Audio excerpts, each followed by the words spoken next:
기도하고 예배를 시작하도록 하겠습니다. 할렐루야. 성부 하나님, 성자 하나님, 성령 하나님, 오늘 또 거룩한 주일을 맞이하여 우리 성삼위 하나님께 예배를 드려오니 오늘 이 시간에도 우리 성삼위 하나님께서 온전히 경배받으시고 영광받아 주시옵시며 저희들에게 또 한없는 은혜와 평강으로 복을 베풀어 주시옵소서. 오늘 또 우리 주 예수 그리스도의 거룩한 피로 우리의 모든 허물과 죄악들을 용서하여 주시옵시며 오늘 또 하늘의 신령한 양식으로 저희들을 먹여 주시옵소서. 또한 오늘 또 저희들이 드리는 찬양과 예물과 기도를 받아 주시옵시며 또 하나님의 거룩한 양식으로 저희들을 먹여 주시옵소서. 오늘 또 모든 시종을 성삼위 하나님께 의탁하오며 우리 주 예수 그리스도 이름으로 기도 올리옵나이다. 아멘, 아멘, 아멘. 우리 찬송가 10장을 드리도록 하겠습니다.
이제 오늘 또 우리가 또 믿음으로 하나님께 나아가도록 하겠습니다.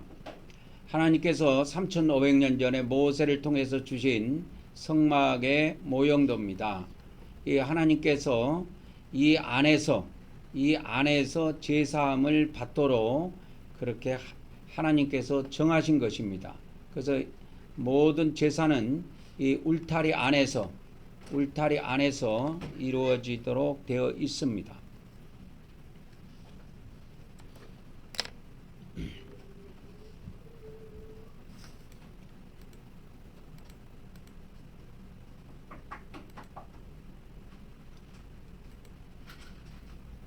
그래서 우리가 그 하나님께서 주신 이 성막의 법에 보면은 성막의 법을 이렇게 쭉 보면은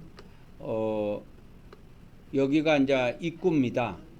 입구고 들어가는 순서가 이게 있어요. 들어가는 순서는 이렇게 한 번에 들어가는 순서는 성경에는 없고 이 성막이 건축이 되고 나서 성물을 안치했었는데요. 그 안치한 순서가 이 안에서부터 합니다. 안에서부터 하고 이 밖으로 나와요. 그래서 가장 마지막에 설치되는 것이 이 문입니다. 그럼 우리 인간이 이 안으로 들어갈 때는 어떻게 되냐면 역순으로 들어가면 됩니다. 그것을 성경에 나와 있지 않아서 제가 성령님께 예전에 물어봤을 때 이게 성물이 안치되는 역순으로 들어가면 된다고 알려주셨는데, 이 지성소에 언약궤가 가장 먼저 놓이고 그 다음에 성소에 성물이 놓입니다.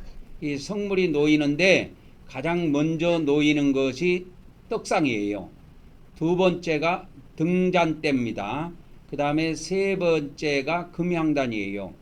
그리고 이 바깥뜰에 오면은 번제단이 가장 먼저 놓이고 그 다음에 물두멍이 놓입니다.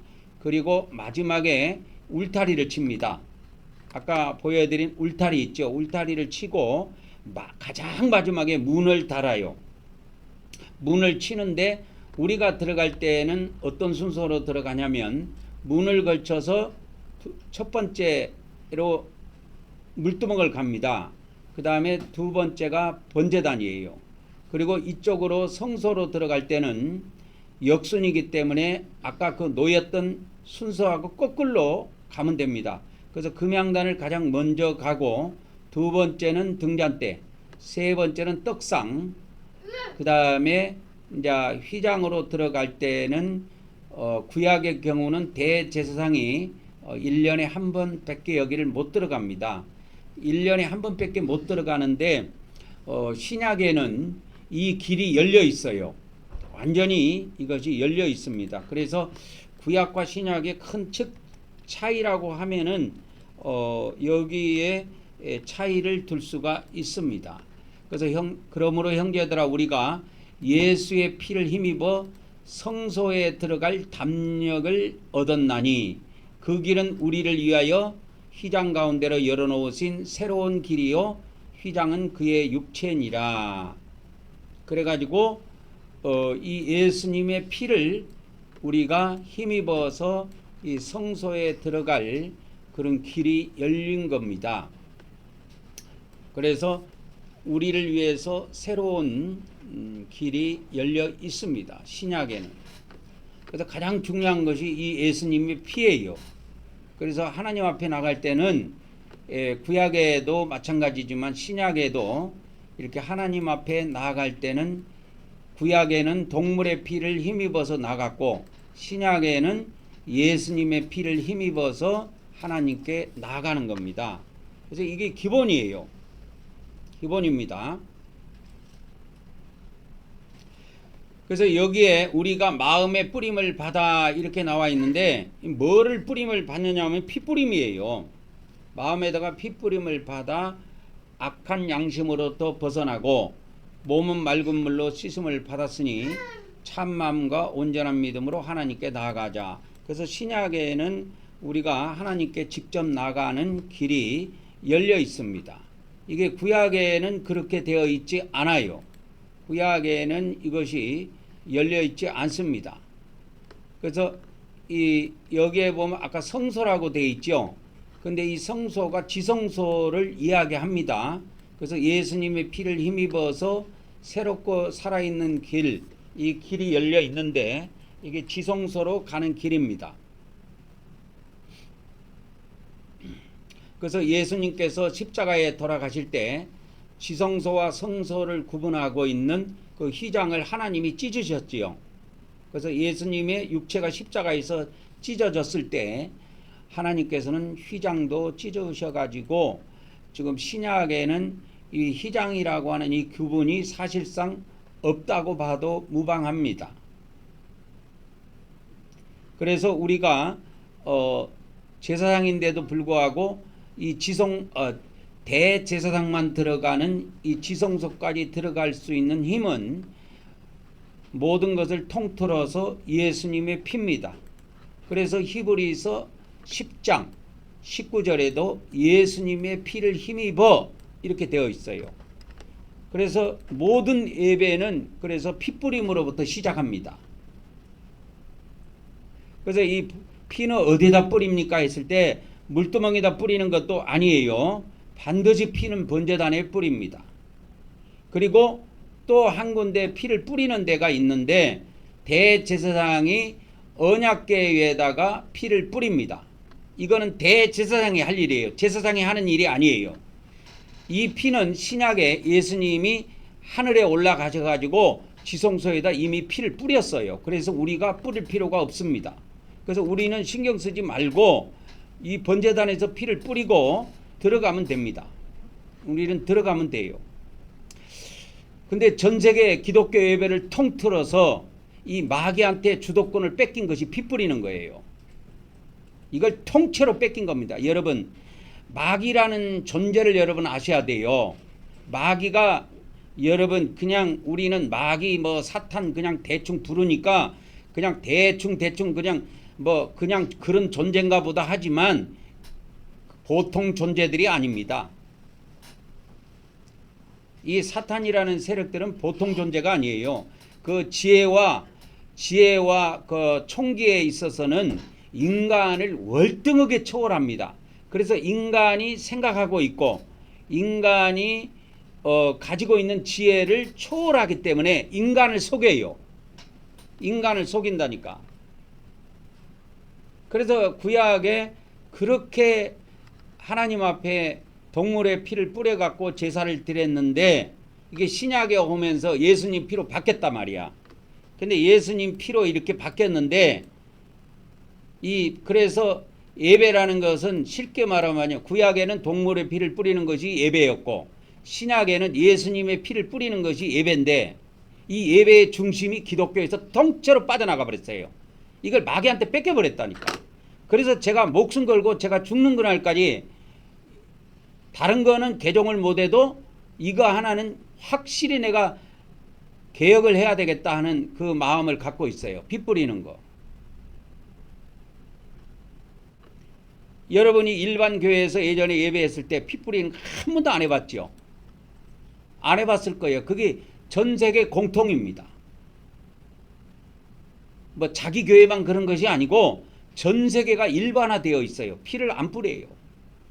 오늘 또 주일인데 전 세계 교회가 오늘 또 하나님께 예배를 할 건데 이게 구약에 하나님께서 구약에 이렇게 주셨던 그 예배법이 있는데 그러니까 하나님이 주신 예배법 그렇게 할게요. 이게 이제 제사법입니다. 구약에는 제사법이에요. 신약에는 예배법이고. 근데 이게 뭐가 있냐면 구약 시대에는 어디에다가 했냐면 번제단에다가 뭐를 뿌리냐면 동물의 피를 뿌렸어요. 이게 특징입니다. 이게 예배법이에요. 하나님이 주신 예배법이라니까요. 그 다음에 그러면 신약에는 그대로 오면은 이 신약은 그대로 오면은 번호를 바꾸고 이 앞자리를 바꾸고 그러면 여기는 아까 누구 피라 그랬어요? 예수의 피를 뿌린다 그 말이에요. 근데 신약 성경에 사도 바울 서신에도 그렇게 기독교인들이 좋아하고 기독교 목사들이 그렇게 좋아하는 바울 서신에는 이 예수님의 피를 뿌리자고 하는 데가 없어요. 바울은 그때 당시에 어디에다가 초점을 맞췄냐면 예수님을 믿게 하는데 초점을 맞췄어요. 바울은 그게 기독교 처음 시작이니까 예수님을 믿게 하는데 그래서 그때 당시에 바울에게 큰 산이 있었는데 그게 뭐냐면 유대인이라는 산이 있었어요. 근데 유대인들이 가지고 있는 것이 뭐냐면 율법이었다고. 그러니까 이거에 부딪히니까 복음이 전진이 없으니까 바울 신약 성경의 로마서부터 시작해가지고 저 빌레몬서까지 쭉 바울 서신을 13권을 읽어보면은 전부 다 이렇게 이야기합니다. 우리가 율법을 통해서 구원받는 것이 아니라 예수님을 믿음으로 구원받는다. 이런 이야기가 많이 나와요. 그래서 하나님이 주신 예배법은 이겁니다. 피 뿌리는 거예요. 예배가 피 뿌리는 겁니다. 그러면 왜 구약이든 신약이든 그러면 왜 예배에는 피를 뿌려야 하는지, 그 하는 이유가 어디에 있느냐? 그것이 레위기 17장에 있다 그랬죠. 17장 11절에 있습니다. 그래서 거의 모든 답은 구약에 있어요. 신약에 있는 게 아니고. 그래서 레위기 17장 11절에 보면 여기에 제가 이 앞전에도 말씀해 드렸지만 여기에 답이 있습니다. 그래서 예배에 피를 뿌려 하는 이유가 어디에 있느냐? 레위기 17장 11절에 있습니다. 한번 하나님 말씀이니까 한번 읽어봅시다. 하나님 말씀은 반드시 소리내서 읽는 것이 좋습니다. 시작. 육체의 생명은 피에 있음이라. 내가 이 피를 너희에게 주어 제단에 뿌려 너희의 생명을 위하여 속죄하게 하였나니 생명이 피에 있으므로 피가 죄를 속하느니라. 이게 답이에요. 육체의 생명은 어디에 있냐? 피에 있다. 내가 너희에게 뭐를 주어? 피를 주어. 어디에다가 뿌려요? 제단에 뿌리게 한 거예요. 이 제단이 뭐냐? 이게 무슨 제단이냐? 이게 번제단이에요. 구약에 다른 데다가 뿌리는 게 아니에요. 제사장이 드리는 모든 제사는 피를 어디에다 뿌리냐면 번제단에다가 뿌립니다. 속죄제의 경우에는 제사장이 속죄제의 경우에는 성소에 가지고 들어가는 경우가 있습니다. 성소에 가지고 들어가는 경우가 있어요.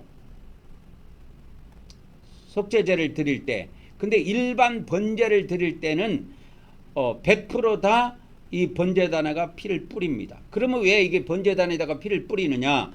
너희의 생명을 위하여 뭐 하게 한다고요? 속죄하는 겁니다. 피가 뭐를 하느냐? 피가 속죄를 한다니까. 이 피가 속죄를 한단 말이에요. 속죄. 속죄라는 것이 뭐냐? 속죄라는 것이 뭐냐면 속죄는 뭐냐면 죄값을 갚는다. 그렇게 보면 된다. 죄값을 갚는 것을 말해요. 그러니까 원래 죄값, 내가 죄를 졌으면 지옥에 가서 내가 죄값을 갚아야 돼요. 직접 감옥에 가서 직접 갚아야 돼요. 죄를. 그러면 이 지구상에 다 지옥에 들어가서 살아날 인간이 없어. 그래서 하나님의 지혜로 만들어낸 이 방법이 대속입니다. 대속. 그래서 대속이라 그래요. 대속. 대속은 뭐냐면 대신 죄값을 갚는 거예요. 그래서 나도 생명이 있고 동물도 생명이 있어요. 그래서 여기에 보면 생명이 나오죠. 생명. 그래서 너희의 생명을 위하여 속죄하게 하였느니 생명이 피에 있으므로 피가 죄를 속하느니라. 그래서 죄값을 갚는 것을 속죄라고 하는데 대속이라는 건 대신 속죄하는 걸 말합니다. 쉽게 말하면 대신 속죄하는 것을 말해요. 대신 속죄하는 것. 그래서 대속 그렇게 부릅니다. 대속 그렇게 부르는 거예요. 그래서 대신 집값을 갚는 거예요. 원래는 내 생명을 내주고 내 생명이 내 죄 때문에 내가 죽어야 돼. 그러면 이 지구상에 다 죽어버리면 구원받을 백성이 하나도 없어. 하나님 앞에. 그래서 하나님께서 만들어내신 그 방법이 뭐냐? 대속입니다. 대신 죽는 거예요.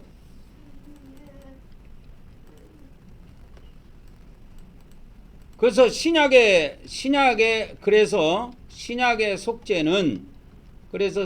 속죄는 이겁니다. 예수님의 피를 뿌림으로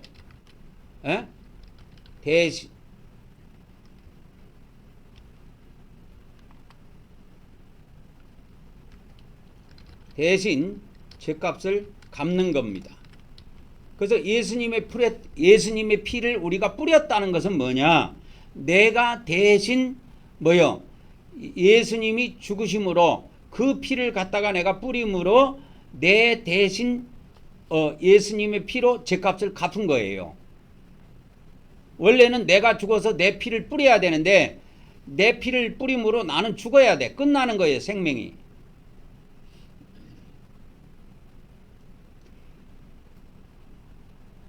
그래서 예수님의 피를 뿌림으로 대신 죗값을 갚는 겁니다.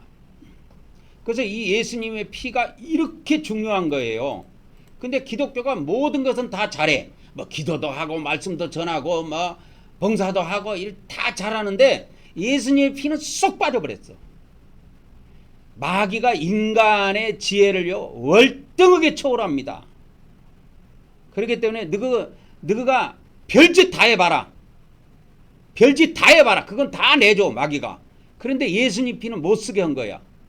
그래서 2000년 동안 기독교가 꼼짝없이 마귀한테 당한 겁니다. 날고 뛴다고 하는 천주교 교황제도에서도 예수님 피 뿌리는 제도가 없어요. 물은 뿌린다고 하더라고. 여러분들이 잘 알고 있는 천주교인들이 있으면 한번 물어보세요. 이렇게 천주교 예배할 때 뭐 뿌리는 것이 뭐가 있는지 그걸 물어보면은 아마 예수님 피를 뿌린다고 말하지 않고 물을 뿌린다고 이야기할 겁니다. 근데 천주교는 뿌리는 거라도 있는데 개신교는 아무것도 없어요. 그래서 예배의 핵심은 구약에는 뭘 뿌렸어요? 동물의 피를 뿌린 거예요. 신약에는 누구의 피를 뿌리냐면 예수님의 피를 뿌리는 것이 예배의 핵심이라니까. 아마 여러분들이 예수님 피 하면서 처음에 예수님 피를 뿌렸을 때 그게 생소하기도 하고 이상하기도 하고 이게 뭐 하는 짓인가 라고 할 정도로 기독교인인데도 불구하고 이게 맞는 건가 하고 아마 의아하게 생각했을 수도 있을 거예요. 왜? 그만큼 기독교가 멀리 온 겁니다. 하나님과 멀어져 버린 거예요. 내가 10여 년 전에 정확하게 2015년입니다. 2015년도에 제가 이거를 기독교에 접목을 시키려고 포항에를 처음으로 여기를 넘어왔어요. 제가. 그러고 기독교 목사들을 만나가지고 많은 장로교 목사들을 만나가지고 이렇게 대화하면서 교제를 하고 많이 그때는 거의 같이 살다시피 할 정도로 제가 여기서 포항에서 거의 붙어 살았습니다. 그리고 그때 장로교 목사들을 많이 만났어요. 그리고 그 중에 한 분이 박 목사인데 그 사람이 그래도 성경을 많이 읽고 이 사람 정도면 그래도 좀 알아들을 기가 있지 않을까 해서 다른 사람보다는 그 사람한테 적극적으로 좀 말씀을 전해보겠다. 그래갖고 그렇게 해서 제가 매주 토요일마다 그 목양실에 찾아가가지고 몇 시간씩 말씀을 전했습니다. 그렇게 전하고 몇 달 동안 그렇게 하니까 나중에 이제 우리가 2016년도도 새해가 이제 봤는데 새해부터는 그러면 목사님이 우리 교회 오셔가지고 이 예배를 좀 인도해 주셨으면 좋겠습니다. 해가지고 제가 그 교회를 들어가서 성막 예배를 인도하면서 예수님의 피를 뿌리기 시작한 겁니다. 그렇게 해서 몇 달 동안 하고 나왔어. 근데 나중에 알고 보니까 열심히 피를 뿌리고 있는가 보니까 안 뿌리고 있고 다 없애버렸다고 그러더라고. 역시 기독교 목사는 기독교 목사구나. 수준이 그것밖에 안 되는구나 하는 걸 또 제가 깨달은 거죠. 기독교 목사의 수준은 넘어갈 수가 없는 것인가? 그들이 다 죽기 전에는 불가능한 것인가? 그래서 그때 거기에서 나오고 제가 기도를 한 겁니다. 하나님, 그러면 제가 교회를 개척하겠습니다. 그래갖고 생긴 교회가 이 교회예요.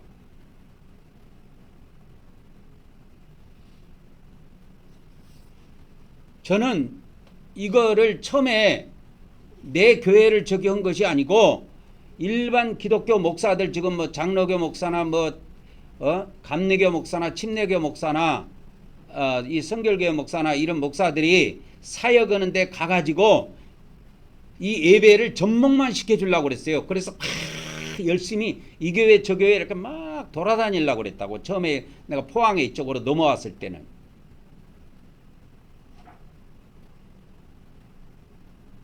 그것이 내 교회를 가진 것보다 더 중요하게 생각한 거예요.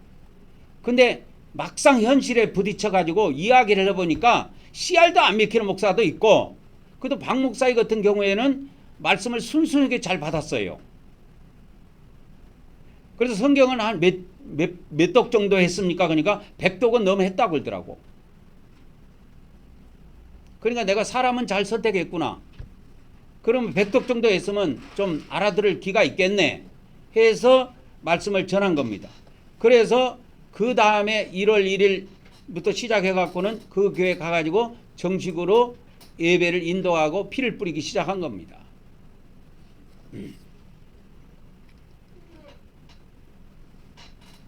왜 피를 뿌리느냐? 나도 생명이 있으니까 피가 있어요.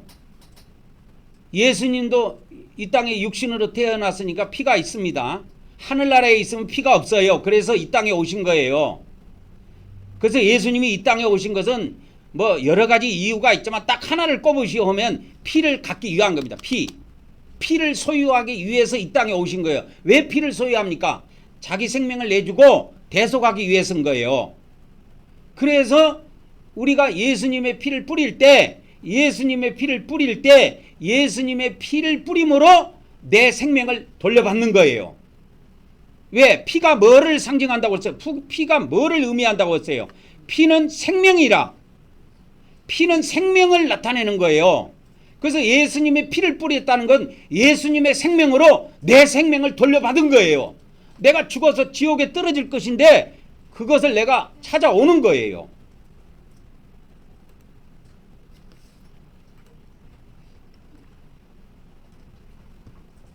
근데 이것을 다 뺏겨버린 겁니다. 기독교가 마귀에게.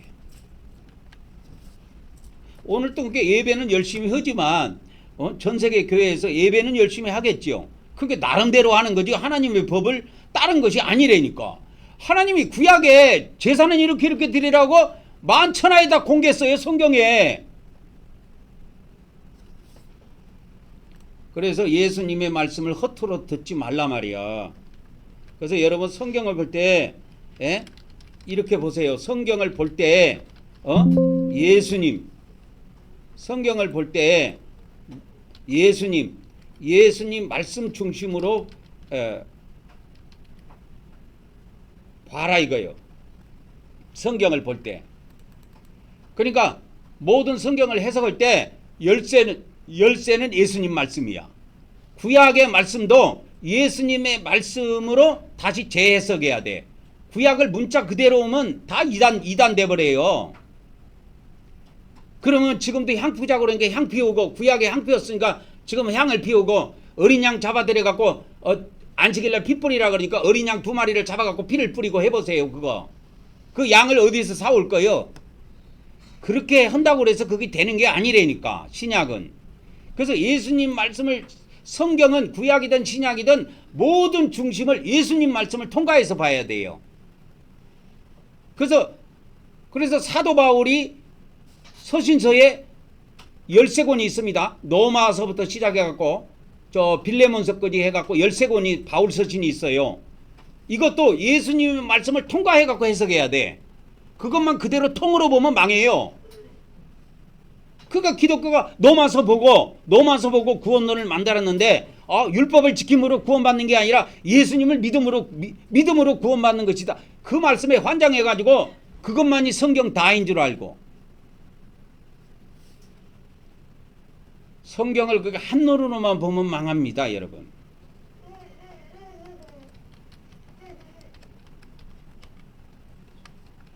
그래서 성경에 마태복음 5장 17절부터 22절에 여기에 신구약 처음으로 천국과 지옥이 처음으로 나옵니다.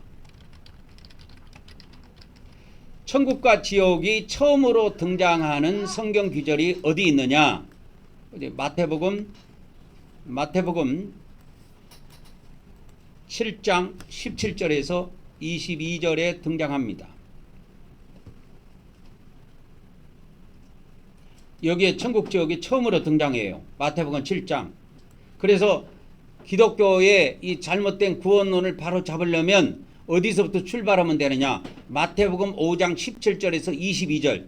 불과 이게 5절, 6절 정도밖에 안 돼요.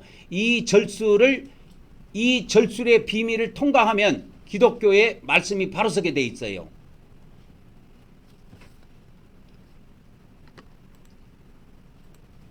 그래서 여기에 보면은 예수님이 뭐라고 말씀하셨냐면 이 무시무시한 말씀이 나와요. 뭐라고 나오냐? 이거 성경이 예수님 말씀이니까 예수님 말씀이니까 예수님 말씀이니까 이거를 한번 우리가 읽어보도록 그렇게 합시다. 이게 예수님 말씀이에요. 이게 통째로 다. 그래서 요거만 한번 읽어봅시다. 시작. 내가 율법이나 선지자를 폐하러 온 줄로 생각하지 말라.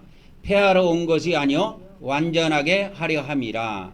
그래서 예수님이 구약의 율법이나 구약의 이 선지서를 폐하러 온 것이 아니라는 거예요. 선지자가 기록한 것이 선지서입니다. 그래서 구약의 선지서가 몇 권이냐? 17권이에요. 17권. 그래서 율법이나 선지자에 해당되는 말씀이 몇 권이냐? 38권입니다. 출애굽부터 말라기까지가 여기에 다 해당돼요.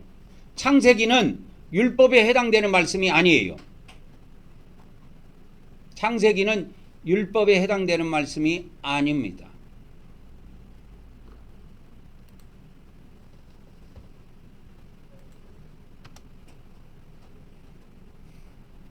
그래서 예수님께서 천지가 없어지기 전에는 율법의 1.1핵이라도 없어진다고 그래요? 안 없어진다 그래요? 안 없어지는 겁니다. 천지가 없어질 때가 한참 남았어요. 천지가 없어지려면. 천년왕국 마지막 때 천지가 없어집니다. 그냥 없어지는 게 아니고 하나님이 없애시는 거예요. 하나님이 이 지구와 우주를 다 사용하시고 필요가 없으면 다 없애요.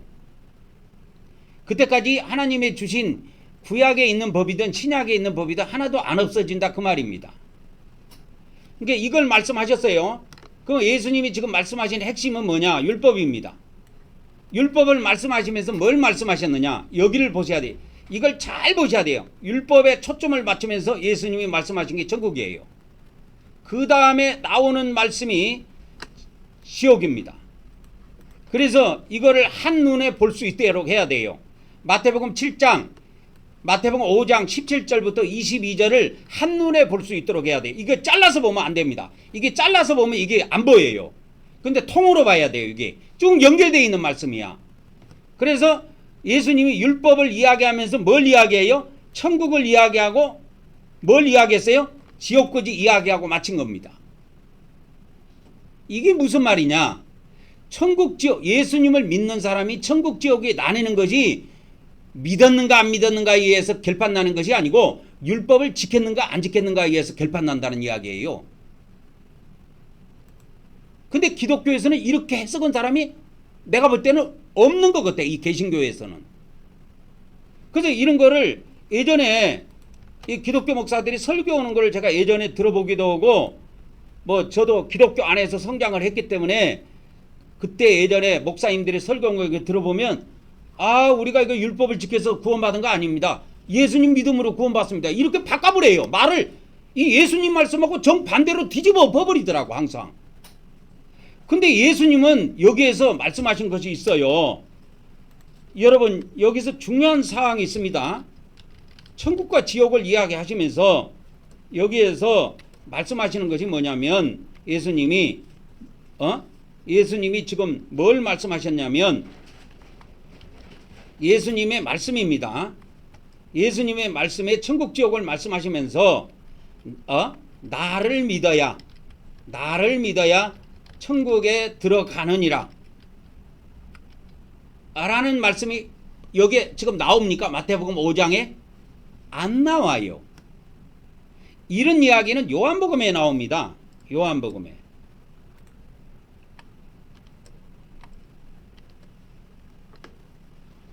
그래서 예수님께서는 항상 이 천국 지역을 나눌 때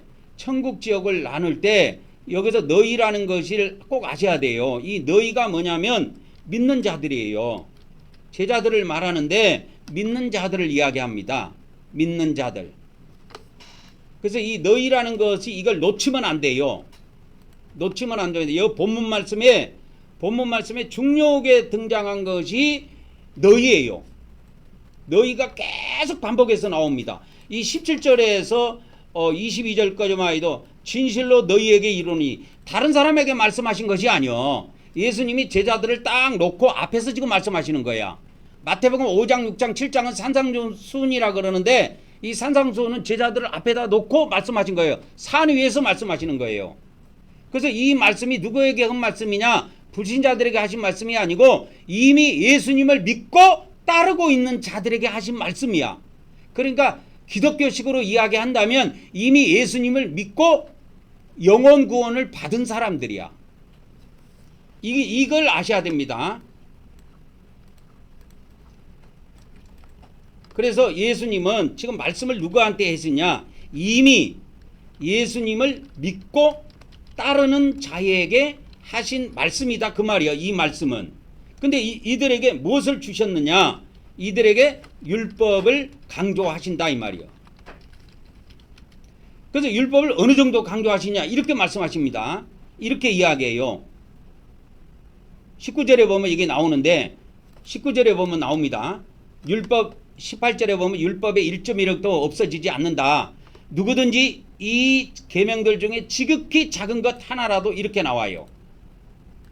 지극히 작은 것 하나라도. 그러니까 율법에는 수많은 계명이 있어.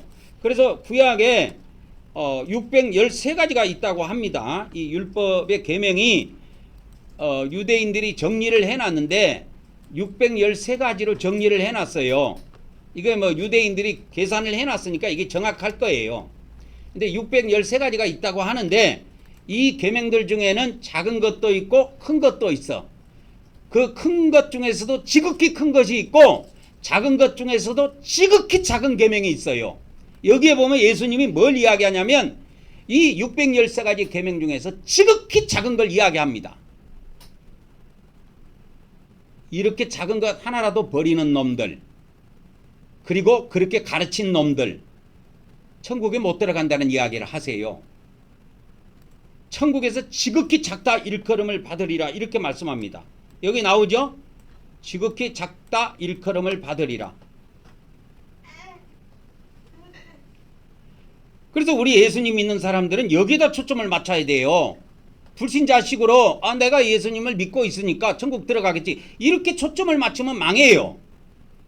예수님을 믿고 구원받고 예수님을 따른 사람들에게 예수님이 주신 법이 있다니까. 그게 뭐냐? 율법이에요. 근데 신약에는 이 율법이 다 안 나와요. 대부분 다 구약에 기록되어 있어요. 그래서 구약에 있는 법을 예수님이 신약으로 바꾸는 걸 알려줘요, 본문에서. 그래서 이 본문 말씀은, 예수님 말씀은 구약의 율법을 신약의 율법으로 변환시켜 줍니다. 예수님 말씀은 구약의 율법을 신약의 율법으로 변환시켜 주세요. 그래서 구약의 율법은 어디 나오냐? 21절이 구약의 율법이고 신약의 율법은 22절이에요. 22절이에요. 자, 21절이 이겁니다. 옛사람이 이렇게 나오죠. 이게 구약 거예요. 구약에 보면 모세오경에 뭐가 있어요? 살인하지 말라. 이게 7번째 계명인가 그거 보면은 살인하지 말라 이 계명이 있습니다. 6번째가 7번째가 보면 있어요. 근데 예수님이 22절에 이거는 신약의 율법이에요. 21절은 구약의 율법이고 22절은 신약 시대를 이야기하는 겁니다. 신약 시대에 관련된 말씀이에요. 이 말씀은. 그리고 21절은 이게 무슨 말씀이고 이거는 구약 시대의 말씀이고. 그래서 이 구약 시대의 말씀을 구약 성경에 있는 것을 신약 성경으로 변환하는 것을 가르쳐 줘요. 그래서 구약에는 살인하지 말라 해갖고 육체의 살인을 이야기했는데 예수님은 신약에 무엇을 이야기하냐면 형제에 대해서 노하는 자, 그래서 마음의 살인을 이야기합니다. 신약에는. 그래서 마음으로 미워하는 걸 이야기하는 거예요. 지금 신약의 살인은. 그래서 이렇게 법을 바꿔주셨어요. 그래서 예수님은 구약의 율법을 신약의 율법으로 전환시켜 주셨다. 여기서 알 수 있는 것이 뭐냐? 자, 보세요.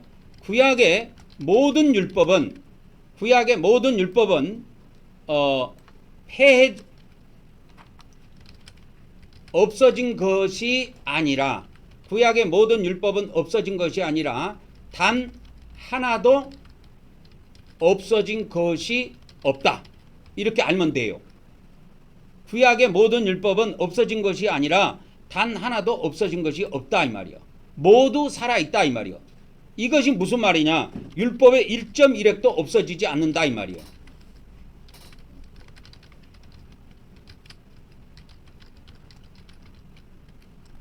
예수님의 말씀은 이겁니다. 율법의 1.1획도 천지가 없어지기 전에는 없어지지 않는다. 그래서 없어지지 않는 겁니다. 여기서 제가 오늘 하고 싶은 이야기는 뭐냐? 자, 구약에 그러면 구약에 뭐가 있냐면 제사법이 있어요. 이 제사법이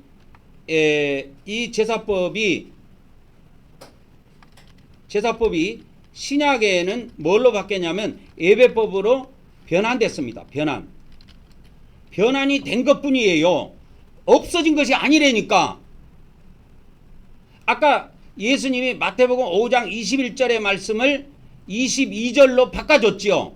이렇게 구약의 모든 말씀이 하나도 없어진 것이 없고 그대로 살아있는데 신약의 말씀으로 뭘 할 수 있다? 변환시킬 수 있다 그 말입니다.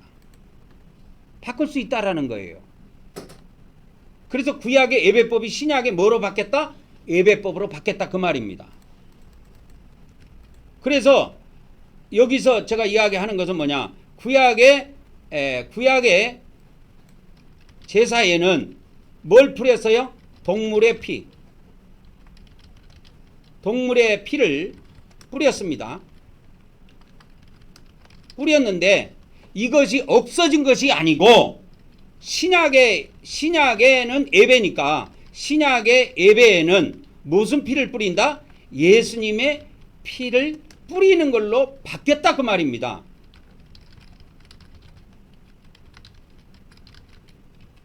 그래서 구약의 제사에는 뭘 뿌렸냐면 동물의 피를 뿌렸는데 이것이 피를 뿌리는 것이 없어진 것이 아니고 신약의 예배에는 뭘 뿌리는 걸로 변환이 되었다? 예수님의 피를 뿌리는 거로 변환이 되었다 그 말입니다. 그래서 아까 히브리서 10장 19절에 뭐라고 그랬어요? 예수님의 피를 힘입어서 우리가 하나님께 나아가자 그 말씀이 있는 겁니다. 히브리서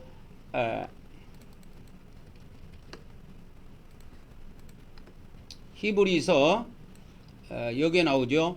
히브리서 10장 19절 아까 제가 처음에 알려드렸던 말씀이죠. 형제들아 우리가 예수님의 피를 힘입어 이렇게 되어 있어요. 성경에도. 다른 것을 힘입어서 하나님께 나아갈 수 없습니다. 예수님의 모든 예배에는 그래서 기본이 피 뿌리는 거예요. 그래서 구약의 예배에는 예배가 뭐냐? 피 뿌리는 것이 예배라니까.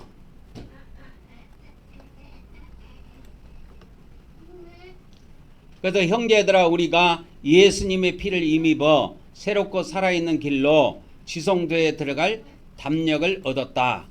그래서 우리가 담대히 하나님께 나아갈 수 있다 이 말입니다. 신약에는. 그래서 지금부터 나가보는 겁니다. 우리가. 자, 지금부터 우리가 신앙고백하고 하나님께 나아갑니다. 시작. 하나님의 아드님이신 예수 그리스도께서 우리가 하나님께 나아가는 출입문임을 믿습니다. 오늘도 우리가 하나님의 아드님 예수 그리스도 이름을 의지하여 하나님께 나아가오니 우리 예배를 받아 주시옵소서. 아멘, 아멘, 아멘. 그래서 우리가 예수님의 이름을 의지해서 나가는 것은 예수님의 이름이 뭐냐면 하나님과 인간, 하나님과 사람 사이의 중보자의 이름이에요. 자, 근데 이 문은 하나님께서 네 가지 색으로 된 이렇게 실로 짜도록 만드셨어요. 그래서 거기에 각각의 의미가 들어가 있습니다. 그래서 청색에 관련된 겁니다. 청색은 하늘의 색깔이고 생명의 색이에요. 시작. 우리가 예수 그리스도를 믿음으로 하나님의 영원한 생명을 얻음을 믿습니다. 오늘도 하나님께서 영원한 생명으로 우리를 풍성하게 하여 주시옵소서. 아멘, 아멘, 아멘. 둘째는 자색입니다. 이 자색은 왕의 색이다 이렇게 보면 됩니다. 시작. 오늘도 우리가 성령님이 우리 안에서 인도하심을 믿으며 또한 예수님이 이 땅에 오셔서 통치하심도 믿습니다. 오늘도 성령님께서 우리를 인도하여 주시오며 또한 예수님께서 이 땅에 속히 오셔서 1000년 동안 통치하시기를 원하옵나이다. 아멘, 아멘, 아멘. 여기에 보면 이 말씀이 있죠. 성령님이 우리를 인도하신 것도 믿고 예수님이 이 땅에 와셔서 통치하심도 믿는다고 하는 걸 왜 이걸 넣어놨냐면 천주교는 예수님이 이 땅에 오셔갖고 통치하는 거 안 믿습니다. 전 세계 천주교인들이 하나도 안 믿어요. 그게 그들의 공식적인 교리예요. 왜 그랬느냐? 로마 시대 때 황제가 있었어요. 황제가 이것 때문에 보통 머리를 신경 쓴 게 스트레스 받은 게 아닙니다. 그래가지고 어느 날 기독교 신학자를 불러갖고 왕이 불러갖고 물어본 거, 황제가 물어본 거야. 야, 그 예수라는 사람이 와갖고 뭐 이거 통치한다는데 왕으로 와갖고 통치한다는데 그게 무슨 말이냐? 물어본 거예요. 그때 이 어거스티라는 그 유명한 기독교 신학자가 있는데 어떻게 황제한테 이걸 알렸냐면 그 황제님 걱정 안 하셔도 됩니다. 그 예수님은 뭐 이 땅에 우리 육체로 오셔갖고 이렇게 통치하시는 분이 아니고 그냥 영으로 통치하시는 분입니다. 그러니까 황제님이 영원히 통치하시면 되고 예수님은 보이지 않게 그냥 영적으로 통치하시는 겁니다. 그렇게 황제한테 알려준 거예요. 그게 오늘날 천주교의 신학이에요. 아직도 바뀐 적이 없습니다. 그래서 여러분은 이게 뭔 말이 이게 왜 이걸 넣어놨지 이렇게 생각할지 모르겠는데 그래서 이걸 제가 못 박은 거예요. 천주교인들이 보면 놀래 자빠질 일입니다. 이거 뒤집어질 일이라니까. 기독교 안에도 이 천주교의 무천년을 따라가는 목사들이 많아요. 그 목사 밑에서 말씀 받아먹고 사는 기독교인들은 예수님 오시는 거 다 부인합니다. 성령님이 오신 것이 예수님이 오신 것이다 이렇게 밥을 해요. 우리는 그걸 보는 게 아니고 성령님이 오셔가지고 우리를 구원하시고 성령님이 우리 안에 들어와 계시는 거 들어와셔가지고 인도하시는 건 인도하시는 것이고 예수님이 부활하신 몸으로 다시 이 땅에 오셔서 1000년간 통치하시는 것도 우리는 믿는 거예요. 그래서 이걸 고백하는 겁니다. 이게 천주교인들을 보면 뒤집어질 일이에요. 세 번째는 이 홍색입니다. 이 여기에 보면 문이 이렇게 붉은색들이 많이 들어가 있는데 이게 피의 색깔입니다. 시작. 우리는 하나님께서 우리 죄를 대신해 아들 예수님을 십자가에서 피 흘리게 하심을 믿습니다. 오늘도 성부 하나님께서 예수 그리스도의 피로 우리의 죄들을 용서하여 주시옵소서. 아멘, 아멘, 아멘. 사람이요 쉽게 바뀔 것 같지요. 내가 박 목사를 보고도 사람이 쉽게 바뀌는 게 아니구나 하는 걸 뼈저리게 느낀 거야. 그 사람이 말씀을 받을 때는 막 그렇게 기쁨으로 받고 그랬어요.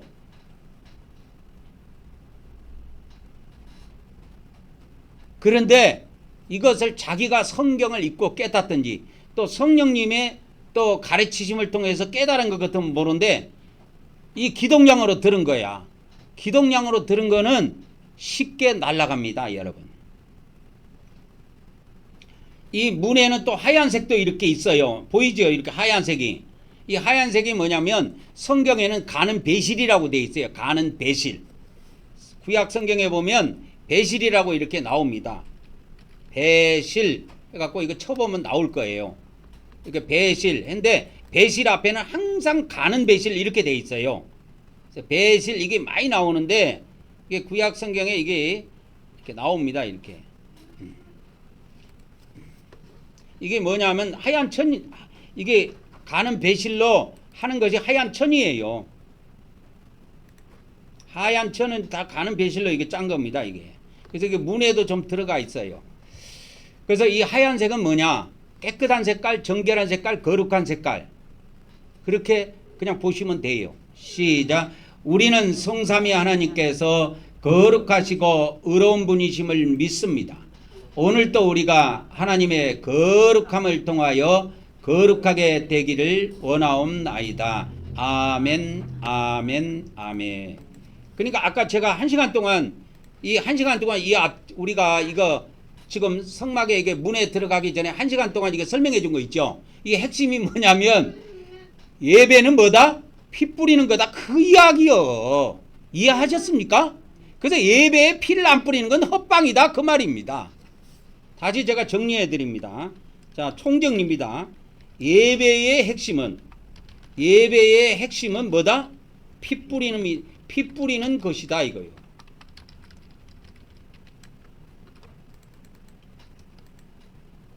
예배의 핵심은 피 뿌리는 것이다. 그래서 피 뿌림이 없는 예배는 헛방이다. 이렇게 딱 적어놓으면 끝난 거예요. 정리가 간단하게 된 겁니다.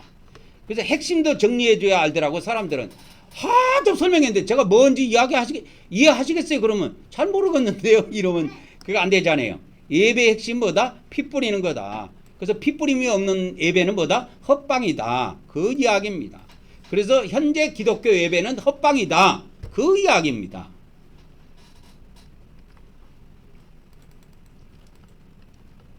그래서 피 뿌림이 없는 현재 기독교 예배는 뭐다? 헛방이다. 이 말입니다. 이해하셨습니까? 여기까지 이해해야 온전히 이해한 거예요. 아, 오늘날 주일날 뭐 예배 드리고 왔다는데 뭐 다른 거 없어요. 예배 핵심 뭐라고 그랬어요? 피 뿌리는 거예요. 아, 피 뿌리셨습니까? 예수님 피 뿌리셨습니까? 예수님 피를 왜 뿌리고 옵니까? 내 생명을 돌려받은 거예요. 일주일 동안 살 수 있는 생명을 돌려받은 거예요. 하나님으로부터.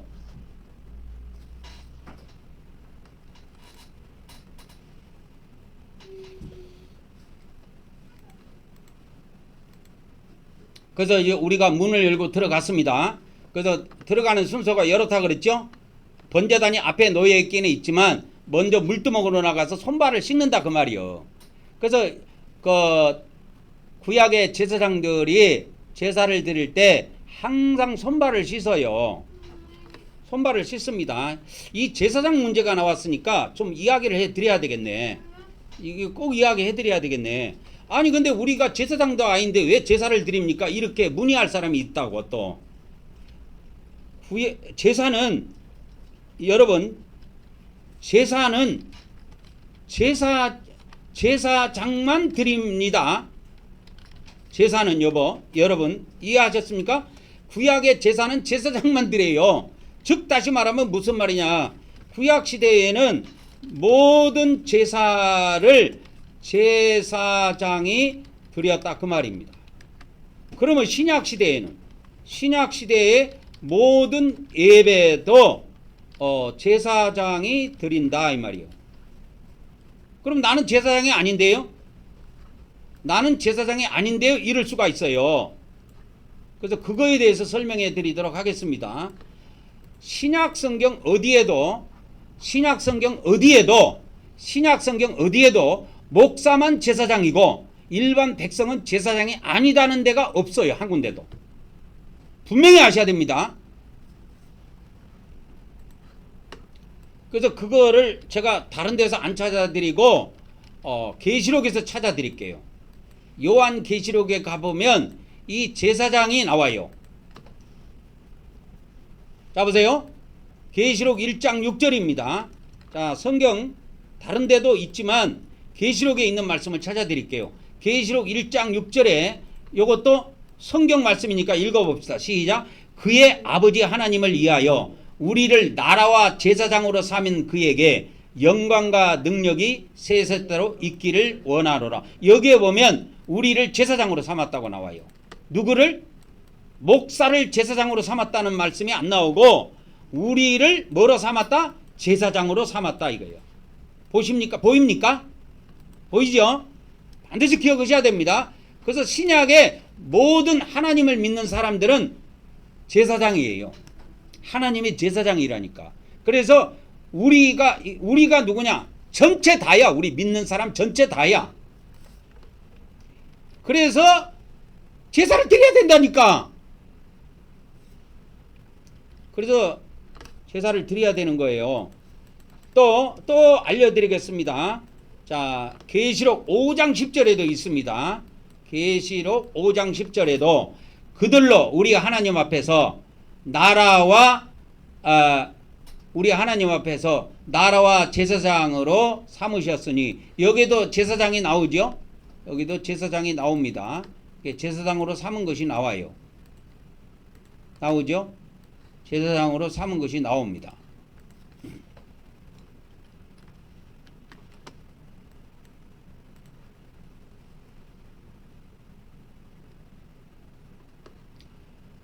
그 다음에 이제 신약 성경에 이거 말고 베드로서에도 이 제사장의 문제가 나옵니다. 베드로전서 2장 5절의 말씀도 이게 중요한 말씀이니까 꼭 기억하시기 바랍니다. 여기도 알려드릴게요. 여기도 보면 요것도 한번 읽어봅시다. 시작. 너희도 산돌같이 신령한 집으로 지어 세워지고 예수 그리스도로 말미암아 하나님이 기쁘게 받으실 신령한 제사를 드릴 거룩한 제사장이 될지니라. 이렇게 나옵니다. 너희가 누구냐? 믿는 사람이요. 그러면 이 너희를 누구라고 그랬냐? 베드로전서 1장 2절에 예수 그리스도의 피 뿌림을 얻기 위해서 택함 받은 자들 그랬죠? 이 너희가 누구냐? 너희가 바로 그 자들입니다. 베드로전서 1장 2절에 베드로전서 1장 2절에 거기에 보면 나옵니다. 그래서 예수 그리스도의 피 뿌림을 얻기 위해서 택함 받은 자들, 너희가 누구냐? 여기서 너희가 이거예요. 이 너희에 해당되는지 안 되는지 한번 보라고.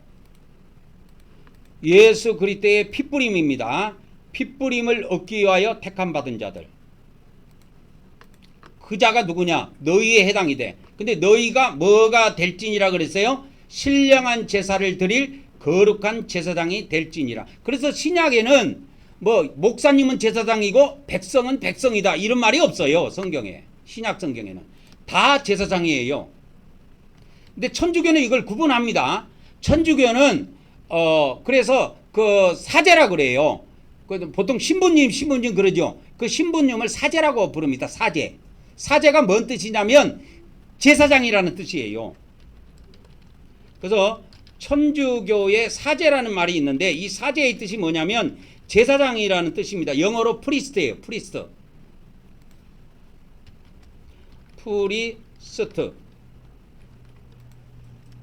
사제입니다. 천주교의 사제는 신부님들을 말하는 것이고 이 기독교의 사제, 제사장은 모든 신자들 이렇게 하면 됩니다. 이해하셨습니까? 그래서 천주교는 제사장과 백성이 구분되어 있어요.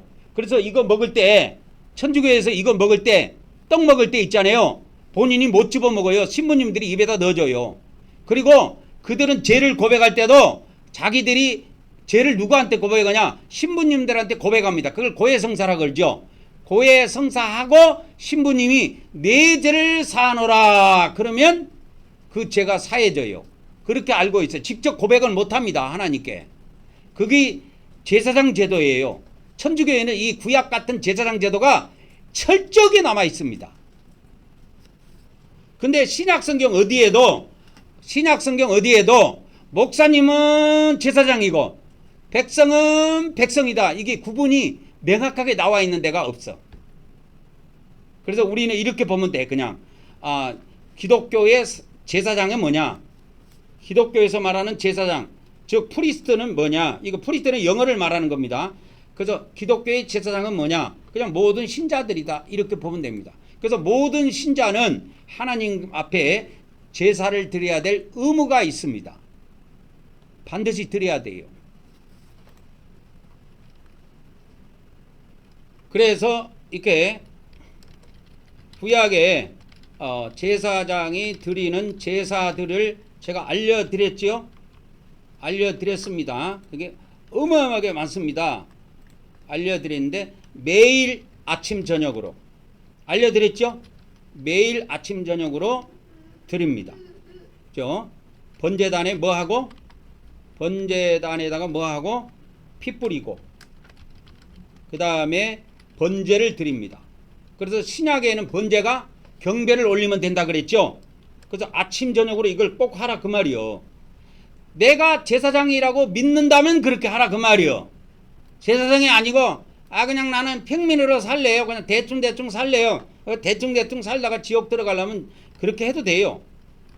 그러나 매일 아침 저녁으로 번제단에다가 피를 뿌립니다. 사면에 뿌립니다. 그리고 번제를 드립니다. 이 번제가 신약에는 경배예요. 그리고 안식일날 이 신약에는 주일이라고 보면 됩니다. 주일날에는 추가입니다. 추가로 하는 거예요. 매일매일 하는 것을 하는 겁니다. 안식일날도 매일매일 하는 건 해요. 그래서 안식일날에는 추가로 뭘 하냐면 안식일날에는 추가로 뭐 하냐면 번제단에다가 또 피를 뿌립니다. 피를 뿌리는 건 잃어버리면 안 되네. 그래서 구약의 모든 제사는 피 뿌리는 제사예요. 피가 안 뿌려진 제사가 없습니다. 있는 경우도 있는데 그건 소제만 드릴 때는 안 뿌려요. 소제도 단독 소제라고 있어요. 소제만 드리는 경우가 있어요. 그리고 매월 1일날 이걸 구약에는 이제 월삭으로 번역을 해놨는데 이때도 추가로 번제단에다가 피를 뿌리고 합니다. 그래서 이때도 신약에는 번제를 드리지 말고 경배를 올리면 돼. 이때 엎드려서 7배를 올리면 됩니다. 7배.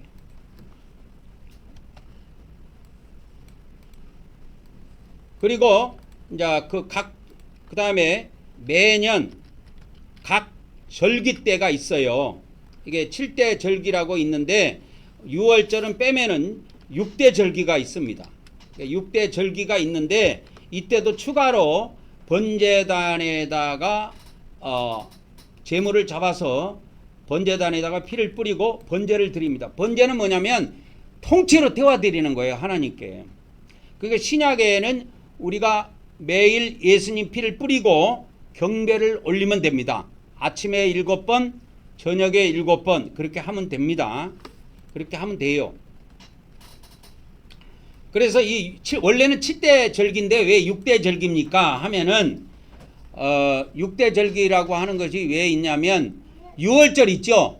6월절에는 제사를 드리는 게 없어요. 6월절 저녁에 어린 양을 잡아먹는 날이에요. 그날은 하나님께 제사를 드리는 게 아니고 어린 양을 잡아먹는 날이라니까 그날은.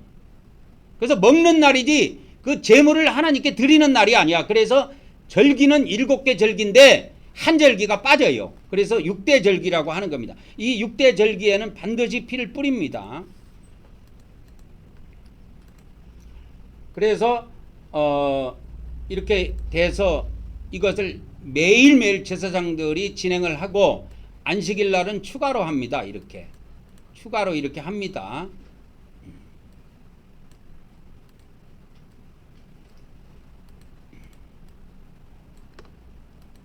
그래서 여기서 꼭 기억해야 될 것이 뭐냐면 제사장의 제물의 기본은 어린 양입니다. 기본은 어린 양입니다. 기본은 어린 양이에요. 기본은 어린 양입니다. 그래서 이 매일 드릴 때 아침에 어린 양 하나 이렇게 드립니다. 저녁에 어린 양 한 마리. 이게 기본이에요. 안식일 날은 그 추가로 드리는 거니까 이때겠죠. 이때게니까 안식일 날 드리는데 이때는 어린 양 2마리를 추가로 드립니다. 이렇게. 그럼 안식일 날 총 어린 양 몇 마리 드리는 거예요? 4마리입니다. 4마리. 4마리예요.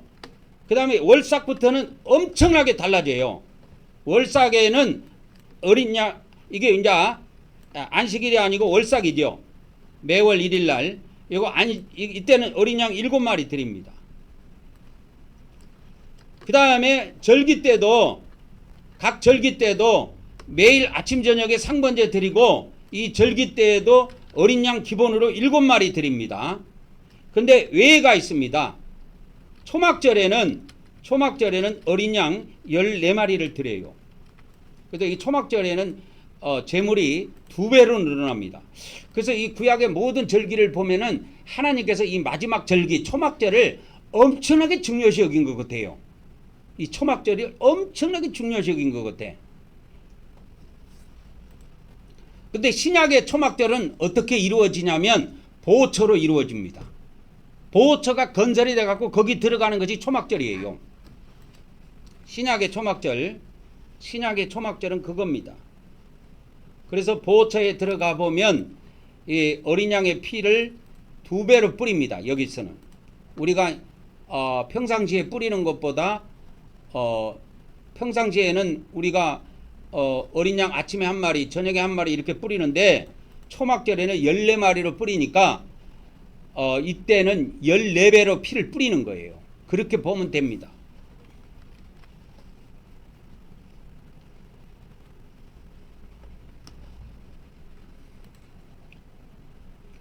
그래서 모든 절기 때 이렇게 하나님 앞에 피가 뿌려집니다. 그래서 이 구약의 모든 제사장들이 드는 제사를 보면은 기본이 뭐다? 피 뿌리는 거예요. 피 뿌리는 거라니까. 근데 신약의 예외에서 이 피 뿌리는 것이 없어져 버렸다니까. 그래서 베드로가 뭐라 그랬냐면 베드로전서 1장 2절에 예수 그리스도의 피 뿌림을 얻기 위해서 택함 받은 자들이다. 너희가 누구냐? 예수 그리스도의 피 뿌림을 얻기 위해서 택함 받은 자들. 이들이 바로 뭐다? 제사장이다 그 말이에요. 신약의 제사장들입니다.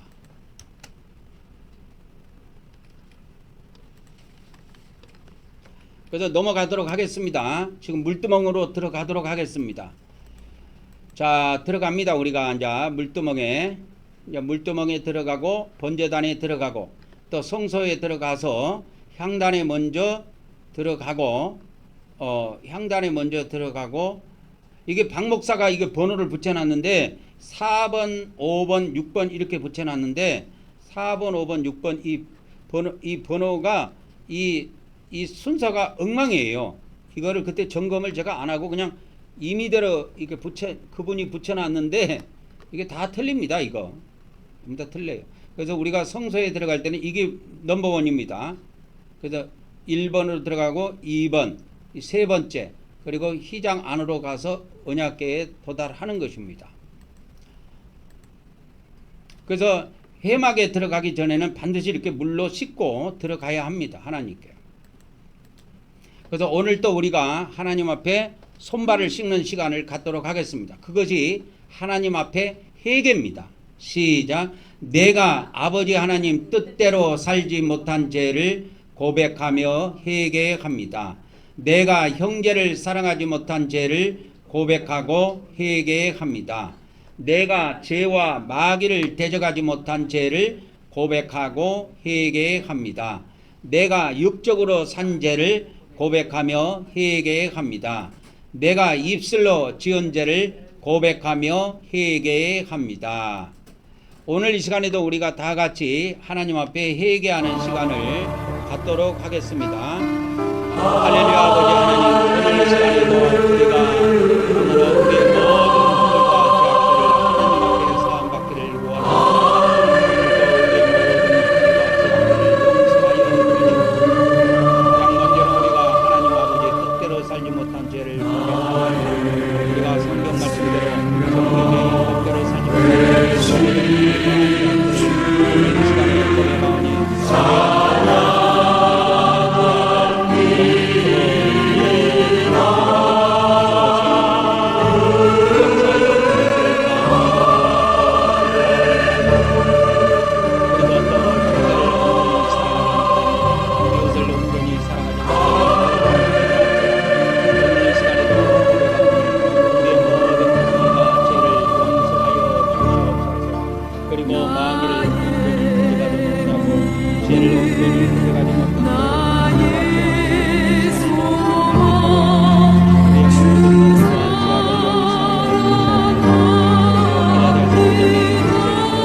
드리옵나이다.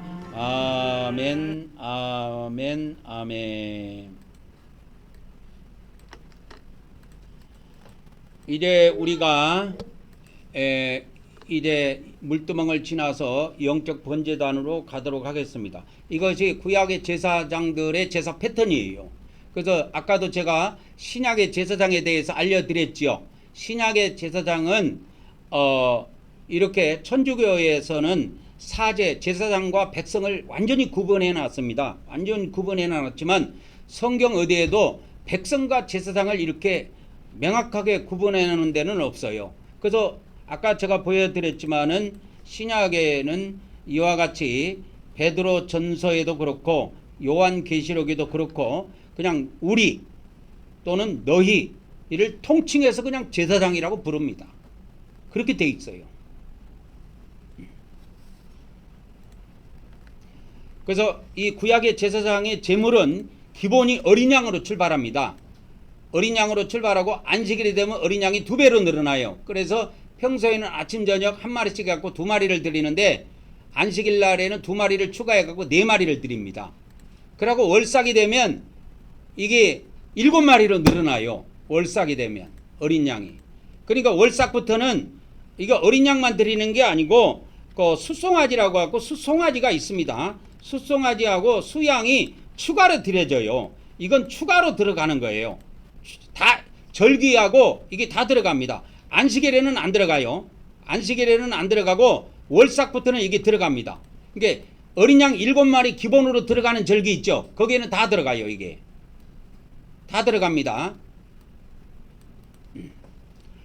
그리고 이제 저기 보면은 초실절이 있어요. 초실절에는 이게 하나님 앞에 번제를 드릴 때 수양만 드립니다. 그때는 또 다른 제물은 없어요. 구체적인 것은 뭐 몰라도 되지만 기본적인 것은 뭐다? 모든 제사에 번제단에 뭐가 뿌려진다? 피가 뿌려지고 마지막에 번제로 태워 드려진다. 번제는 통으로 드리는 거예요. 그래서 우리를 통으로 드리는 것이 뭐냐? 완전 엎드려서 경배하는 겁니다. 신약에는. 그 이상 통으로 드릴 수 있는 것이 없어요. 그래서 엎드려도 대충 엎드리면 안 됩니다. 요한계시록에 있는 것처럼 납작 엎드려가고 얼굴을 뭐요? 땅에 대고. 그것이 통으로 드리는 거예요. 그게 번제예요. 그래서 이제 번제단으로 한번 가봅시다. 그래서 구약에는 이와 같이 어린 양에게 이렇게 안수해 가지고 이거 죄를 이전합니다. 그래서 우리가 죄를 갖고 있지 말고 죄를 이렇게 이전하면 됩니다. 그래서 집에서 할 때도 이렇게 간단하게 하면 돼요.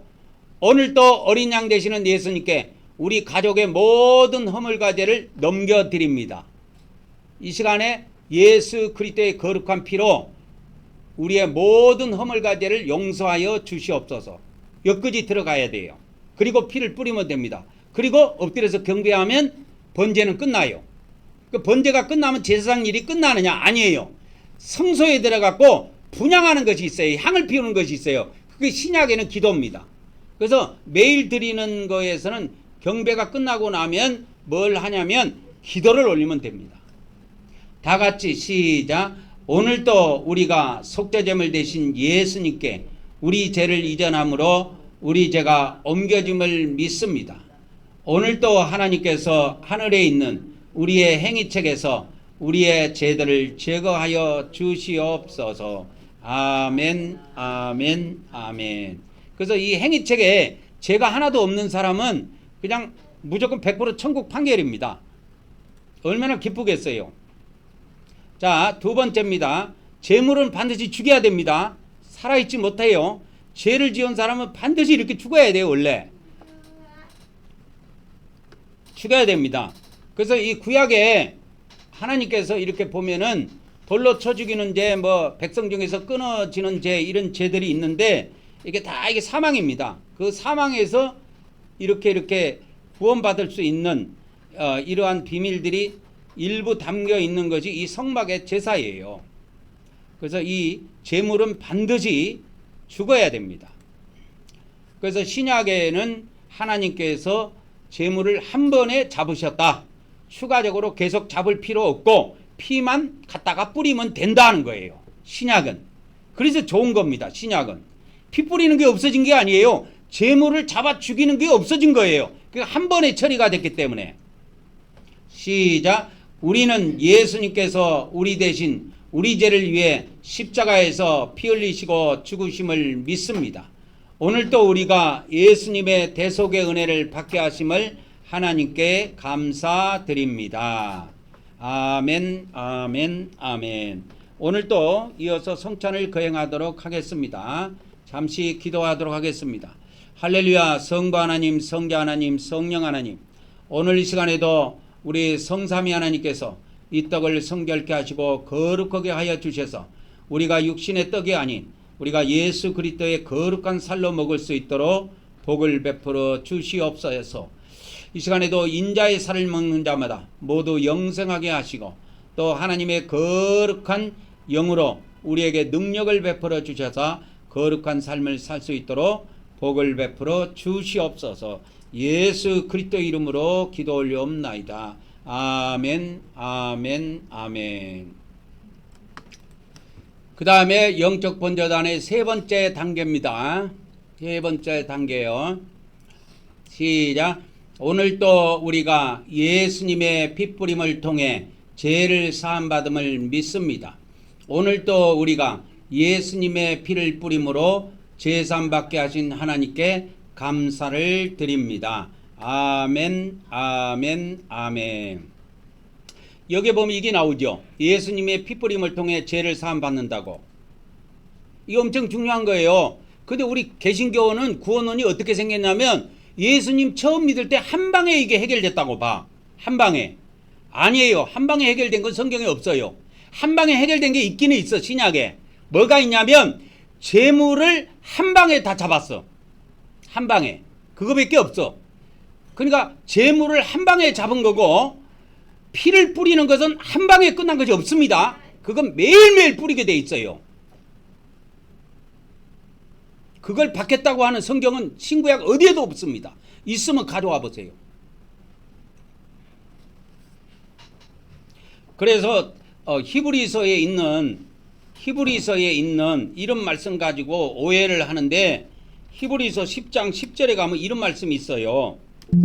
봐보세요. 그 뜻을 따라 예수 그리스도의 몸을 단번에 드림으로. 이게 한 방에 드려진 거예요.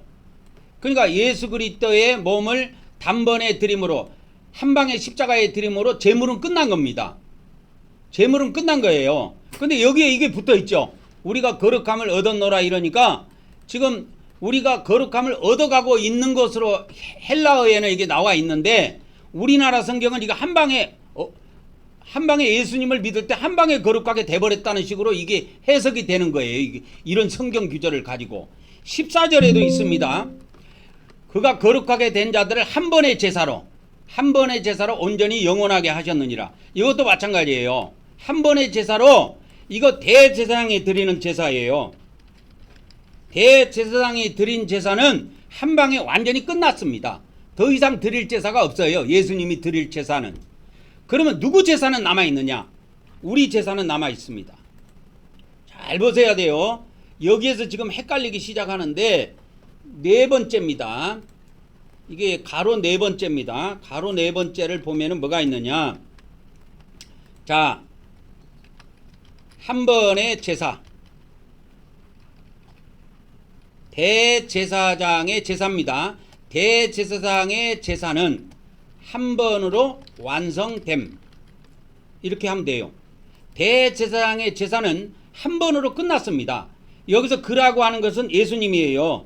그래서 예수님이 거룩하게 된 자들을 한 번의 제사, 십자가에서 한 번 돌아가심으로 영원히 온전하게 하셨느니라 해갖고 이미 예수님이 제사는 완성됐어. 그러나 뭐는 있냐면 이것이 있습니다. 제사장의 제사는 계속 진행 중이다. 계속 진행 중입니다. 근데 기독교가 희한하게 이 예배는 계속 드려.